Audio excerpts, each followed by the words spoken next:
We We cannot need an accept these terms. answer It in the next compromises our 30 position. seconds, But or the this merger is deal is contingent on dead. this. We have to The proceed. conference room erupted. Everyone calm down. 3 lawyers from Seoul's most prestigious firm shouted over each other. A translator fumbled her words. On the massive screen mounted to the wall, Kang Joon-Seok's face remained perfectly still, a mask carved from stone while chaos swirled around him. Amara Okoye pressed her palms flat against the table. Her heart hammered against her ribs, but her voice cut through the noise like a blade. "Everyone, stop talking." Silence crashed into the room. She turned to the screen, locking eyes with the man who had built an empire on fear and precision, the man she had studied from across negotiation tables for 3 years, the man she had tried desperately not to love. "Mr. Kang, Clause 47B grants your company exclusive distribution rights across West Africa, but it also exposes you to liability in 4 separate jurisdictions. Your legal team missed this because they were too busy arguing about percentages. My team caught it. We fixed it. The revised contract protects you better than anything your own people drafted." She paused, letting the weight of her words settle. "You can spend the next 6 months in litigation when this falls apart, or you can trust the woman who just saved you from your own lawyers. Your choice. You have 10 seconds. The room held its breath. On the screen, Joon-Seok's jaw tightened almost imperceptibly. His dark eyes studied her with an intensity that made her skin prickle. For 3 endless seconds, nobody moved. Then he spoke. "Send the revised contract. We signed today." The room exploded into relieved chatter. Lawyers scrambled for their tablets. Someone popped open a bottle of champagne that had been hidden beneath the table. Amara exhaled slowly, her hands trembling slightly as the adrenaline began to fade. "Miss Okoye, that was incredible," her colleague David whispered, gripping her elbow. "I thought he was going to walk." "He almost did," she murmured, her eyes still fixed on the screen where Joon-Seok's image lingered for a moment before the connection terminated. The champagne flowed. Congratulations echoed. Partners who had barely acknowledged her existence suddenly wanted to shake her hand. Amara smiled through it all, her professional mask firmly in place. But inside, she was drowning. Because she knew the truth. She knew what no one in this room could ever understand. "God, I need air," she muttered, stepping away from the celebration toward the floor-to-ceiling windows that overlooked Seoul's glittering skyline. Her assistant, Yemi, followed. The young Nigerian woman had been with Amara for 2 years and could read her better than anyone. "You okay?" Yemi asked softly. "You look like you just ran a marathon." "I feel like I just survived one," Amara laughed bitterly. "That was insane. You basically told Kang Joon-Seok to sit down and shut up. Do you know who he is? Like, really know?" Amara's fingers curled against the glass. "I know exactly who he is." "Then how do you do it? How do you face a man like that and not flinch?" The question hung between them. Amara should have deflected, should have given some polished answer about preparation and confidence. Instead, the adrenaline and exhaustion and years of suppression cracked something open inside her. "Because I've been in love with him for 3 years and hating myself for it every single day."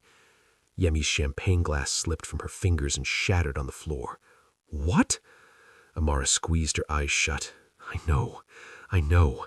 He's connected to organized crime. He's dangerous. He's everything I should stay away from. But there's something about him, the way he thinks, the way he moves, the precision behind everything he does.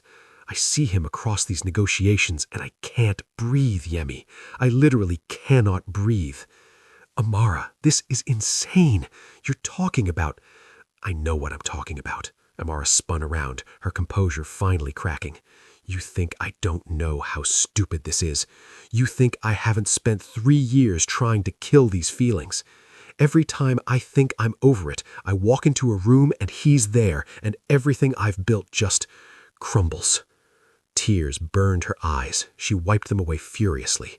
"I'm a fool, a complete and utter fool." What Amara didn't know, what she couldn't possibly have known, was that across Seoul, in a darkened office that overlooked the Han River, Kang Joon-Seok sat perfectly still.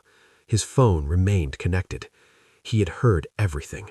His finger hovered over the disconnect button, but he didn't press it. Instead, he replayed her words in his mind, the tremor in her voice, the confession that had spilled out like blood from a wound. 3 years. She had been watching him for 3 years, just as he had been watching her. Kang Joon-Seok leaned back in his chair, his expression unreadable. Then, slowly, deliberately, he opened a new contact on his phone and began making arrangements. If you're enjoying this story, hit that subscribe button right now and drop me a comment telling me what you think Joon-Seok is planning. Trust me, you're not going to want to miss what happens next. The call came at 4:47 a.m. Amara jolted awake, her heart racing before she even registered what had disturbed her. Her phone glowed on the nightstand, an unknown Korean number lighting up the screen. She considered ignoring it. At this hour, it was probably a wrong number or some kind of scam. But something made her answer. Hello? After dinner, Joon-Seok walked her through the moonlit garden. "You did well," he said quietly. "Better than I expected. Your family is terrifying." He laughed, a genuine sound that surprised her. "They have their reasons. Power attracts enemies. The family has learned to be cautious." They stopped beside a stone lantern, the light casting shadows across his sharp features.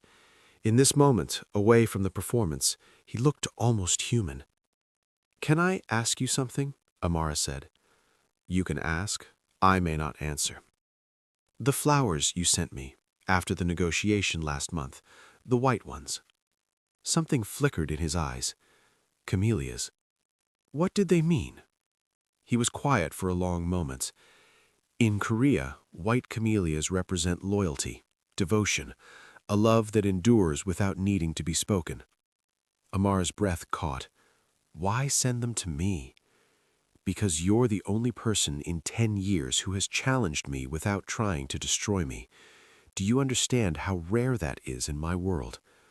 She should have pushed back, should have reminded him that this was a transaction, not a romance, but the way he looked at her in that moment, stripped of armor, raw and real, made her forget why she was supposed to hate him. "This isn't real," she whispered, more to herself than to him. "Isn't it?" He stepped closer, close enough that she could feel the heat of him. "You told your assistant you've loved me for 3 years. Was that a lie?" Her heart stopped. "You heard that?" "I heard everything. I never disconnected from the call. I sat in my office and listened to you confess feelings you've hidden from everyone, including yourself." Amara stumbled backward. "That's a violation. You had no right." "I know, and I'm not sorry. Because I've felt the same way, Amara. Since the first negotiation we sat across from each other. Since you looked at me like I was just a man, not a monster." "You are a monster," she shot back. "You're forcing me into this arrangement using my cousin as leverage. What kind of love is that?" The question hung between them, sharp and damning. Joon-Seok's expression shuddered. The vulnerability vanished, replaced by the cold mask she knew from negotiation tables. "Perhaps you are right. Perhaps there is no love here. Only desperation wearing its face." He turned and walked back toward the house, leaving her alone in the garden with a heart full of emotions she couldn't name. Weeks passed. The performance continued. Amara attended galas and business dinners, charity events and private gatherings. She smiled for cameras and made conversation with people who would have spat on her if she wasn't wearing the Kang name. The worst came at a foundation gala 3 weeks in. Joon-Seok had stepped away to speak with a minister when a woman in diamonds approached Amara with a smile that didn't reach her eyes. "So, you're the African girl who caught Joon-Seok's attention. Tell me, does your family know you're here as a companion, or do they think this is a real engagement?" The room around them quieted. Eyes turned, phones appeared. Amara felt the blood drain from her face, but she didn't flinch. "My family knows I'm a legal consultant who negotiates billion-dollar contracts before breakfast. They also know that I don't need to tear down other women to feel important." She tilted her head. "Perhaps that's a cultural difference." The woman's smile curdled. She retreated without another word, but Amara's hands shook for an hour afterwards. That night, in the car, Joon-Seok spoke without looking at her. "Mrs. Shin's husband owes my family a significant debt. By tomorrow, he'll be reminded of that." Amara stared at him. "You're going to destroy her because she insulted me?" "I'm going to remind people that disrespecting you has consequences." She didn't know whether to be grateful or terrified. The private moments grew more complicated. One night, after a particularly brutal event where she'd been paraded like a trophy, she found Joon-Seok waiting in her suite with a bottle of wine. "I know you're tired. I thought you might want company that doesn't require performance." They talked for hours, about her childhood in London, about his suffocating expectations, about the gap between who they were and who they pretended to be. Around midnight, the conversation faded into silence. Joon-Seok reached across the table and brushed a strand of hair from her face. "I could make this real," he said softly. "Not the arrangement. Us." Amara's heart cracked. How? How can anything be real when it started with a threat? He didn't answer, but his hand lingered on her cheek, and for one terrible moment she wanted to forget everything and lean into him. Instead, she pulled away. "I think you should go." He left without argument, but the look in his eyes haunted her for days. A week before the ambush, Amara almost quit.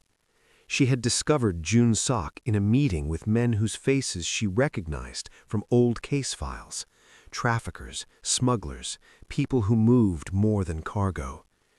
"You told me no illegal activities," she hissed when they were alone. "I told you I wouldn't involve you in illegal activities. I never said I'd stopped my own." "That's the same thing." "It's not, and you know it's not." She grabbed her coat. "I'm done. I'll find another way to protect Dami." Joon-Seok's voice stopped her at the door. "There is no other way. Walk out now, and within 48 hours, the Gwangju syndicate will know my protection is withdrawn. Is your pride worth your cousin's life?" She stood there, frozen, hating him, hating herself more for staying. And through it all, Joon-Seok remained at her side, attentive, protective, impossible to read. But she couldn't ignore the signs. The surveillance vans that appeared near her apartment, the men who followed her to work and watched from parked cars, the feeling of being observed that never quite faded. One night, after a particularly exhausting event, she confronted him. "Someone is watching me, and don't tell me it's your security. I know the difference." His expression darkened. "What have you noticed?" "Rotation patterns, 3 shifts, 8 hours each, different vehicles but same positioning. They're professionals, but they're not yours." He stared at her with something close to shock. "How do you know surveillance patterns?" The question unlocked a door she had kept sealed for years. "Because I used to run them." She told him everything. The years before law school, the international task force that recruited her out of university, the operations targeting financial crime networks operating between Africa and East Asia, the undercover work that had taught her to read people, to spot danger, to survive in worlds she had no business entering. "I wasn't just a lawyer who wandered into your orbit, Joon-Seok. I was sent to watch it. Years ago, before I ever sat across a negotiation table from you, I had a file with your name on it." His face went pale. "You were investigating me?" "I was investigating everyone connected to the transit routes your family controls. You were one name among many. But then I met you, and everything I thought I knew stopped making sense." The silence between them stretched into eternity. "So this whole time," he said slowly, "you've known what I really am. I've known what your family does. I've never known what you are, not really."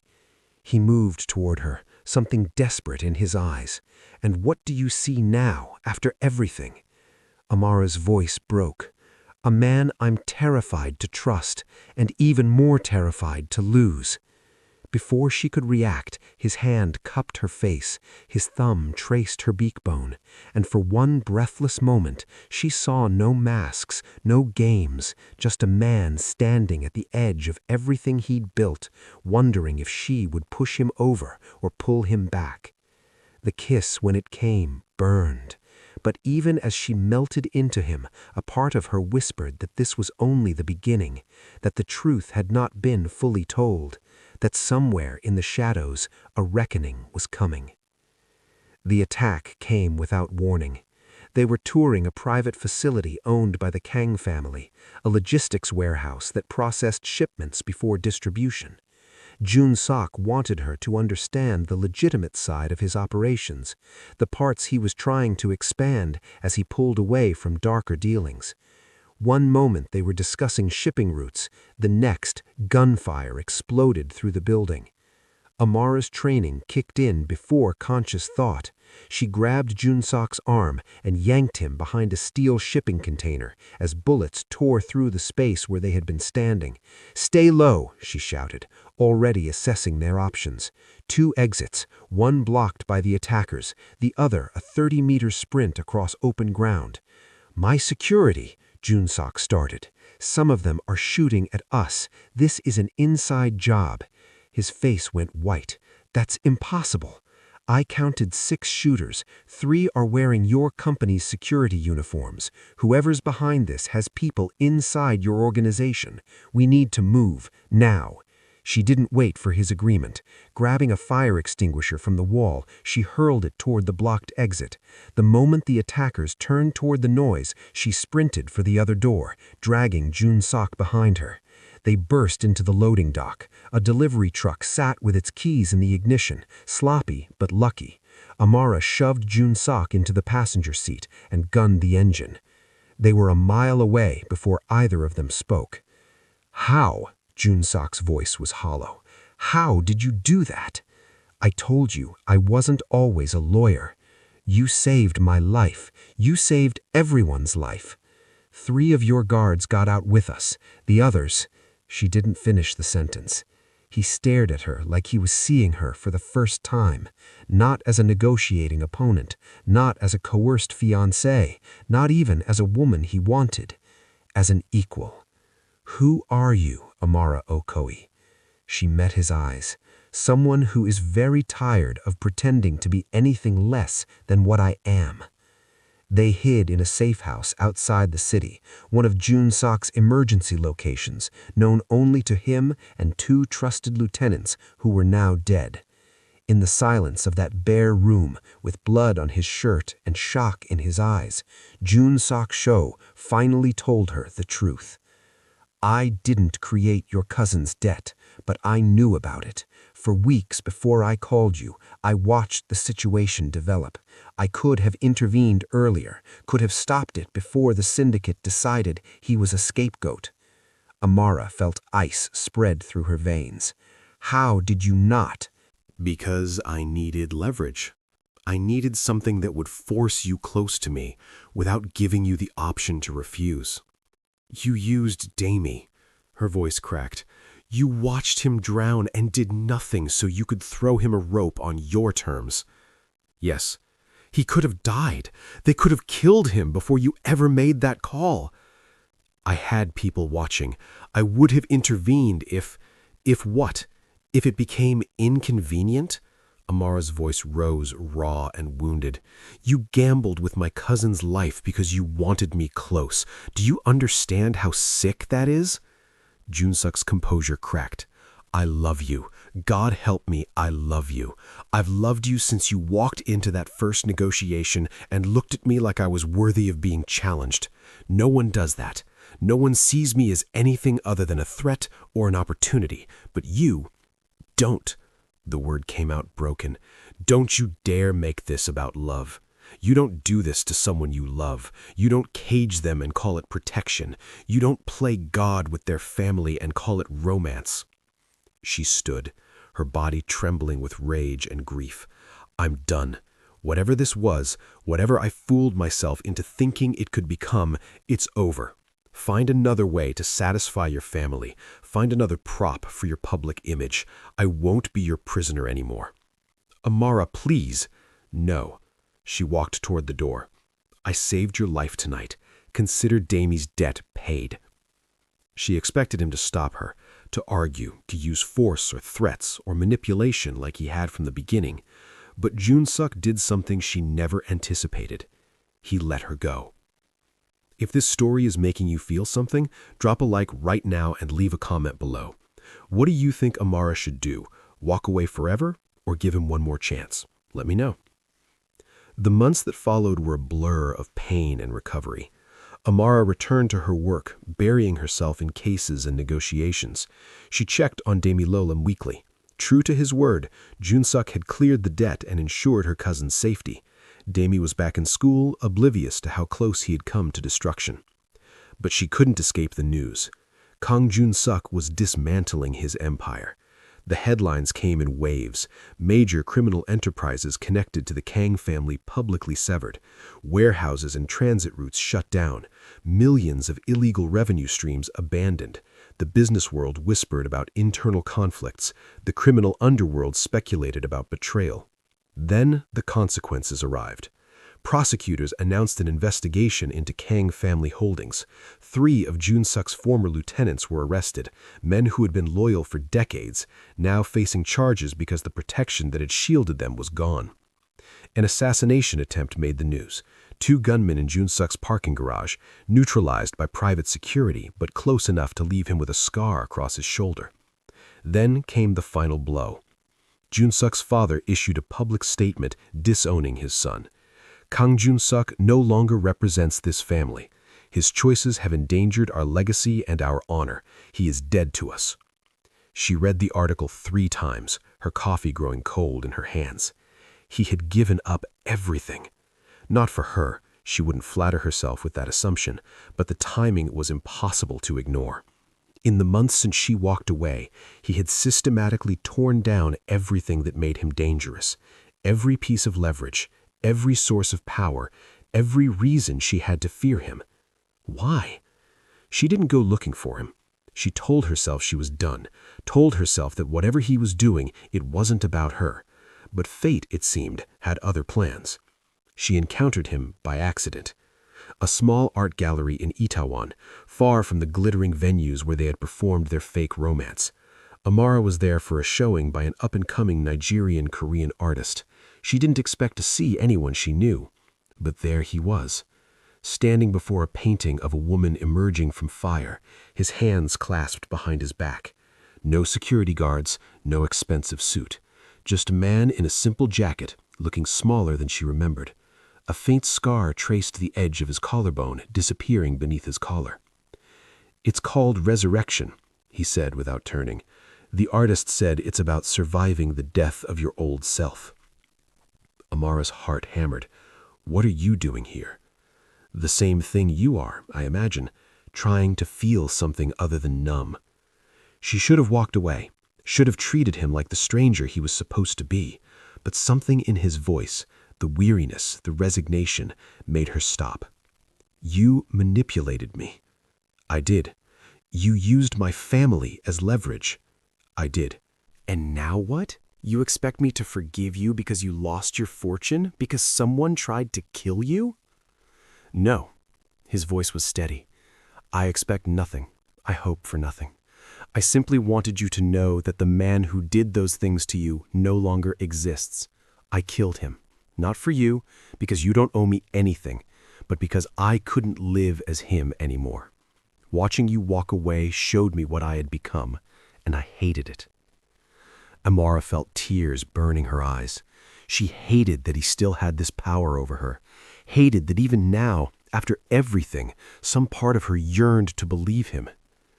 "How am I supposed to trust you?" she whispered. "How can I ever know this isn't another manipulation?" "You can't. That's the truth I've had to accept. I broke something between us that may never heal. And if you walk away right now and never speak to me again, I will understand. I will live with it, because your peace matters more than my redemption." He stepped back, giving her space. "Goodbye, Amara. For whatever it's worth, I loved you. Badly. Selfishly. But I loved you. And I hope someday you find someone who loves you the way you deserve." He walked toward the exit. And Amara made a choice. Not because she trusted him, not because she forgave him, not even because she loved him, though she did, in ways she couldn't fully articulate. She chose because for the first time since this began, the choice was entirely her own. "Wait." He stopped. She walked toward him, her heart pounding with terror and hope and the terrifying vulnerability of giving someone a second chance. "I'm not saying I forgive you. I'm not saying I trust you. I'm not saying any of this will work. I understand. But I'm saying," she took a breath, "I'm saying I want to find out. On my terms, with no leverage and no games, just two people deciding if something real can grow from something that began wrong." For the first time in months, she saw something flicker in his eyes. Not hope exactly, something more fragile. "What would that look like?" he asked. "Coffee, tomorrow, a public place. You tell me about who you're trying to become. I decide if I want to know that person." He nodded slowly. "And if you decide you don't? Then we part ways, cleanly, no drama, but at least we'll know we tried." Joon-Seok extended his hand, not for a handshake, just an offering, an open palm, waiting for her decision. Amara looked at that hand, the hand that had orchestrated her captivity, that had signed orders and made threats and held more power than most men dreamed of. Now it was just a hand, attached to a man who had burned his world down and was waiting to see if anything could grow from the ashes. She took it. Not a promise, not a commitment, just a beginning. They walked out of the gallery together, into a night full of uncertainty and possibility. Because love isn't about the absence of mistakes. It's about what you're willing to do when the mistakes are exposed. And sometimes the bravest thing two people can do is choose each other, not because they have to, but because they finally can. If this story moved you, I need you to hit that subscribe button and turn on notifications right now. Leave a comment telling me what you think about Amara and Joon-Seok's journey. Was she right to give him another chance? And while you're here, smash that like button so more people can experience this story. Trust me, there are more stories like this coming, and you don't want to miss a single one. Thank you for watching until the end. I'll see you in the next one.